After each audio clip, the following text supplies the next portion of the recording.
బాల్యం ప్రతి ఒక్కరి జీవితంలో ఓ అందమైన వరం, ఓ మధురమైన జ్ఞాపకం. తెలిసి తెలియని వయసులో మరిచిపోలేని ఆనంద క్షణాలు ఎన్నో.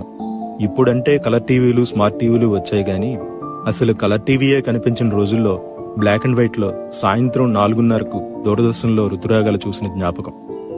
శుక్రవారం వచ్చే చిత్రలహరి కోసం వారమంతా ఎదురు చూసిన జ్ఞాపకం. హీరో ఎవరో తెలియని రోజుల్లోనే ఆదివారం వచ్చే తెలుగు సినిమా చూసి సంబరపడిన బాల్యం.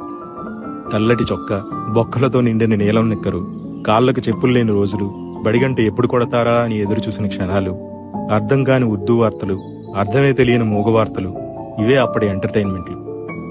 చప్పరించిన పెప్పర్మెంట్లు, చీకపడేసిన మామిడి టెంకలు, స్కూల్ ఇంటర్వెల్లో కొనుక్కుతున్న ఆశా చాక్లెట్లు, దోసిళ్లతో పట్టి తాగిన బోరింగ్ నీళ్లు, గంటకి ₹2 ఇచ్చి అద్దెకు తెచ్చుకున్న పొట్టి సైకిలు, అవే ఆనాటి మధుర జ్ఞాపకాలు.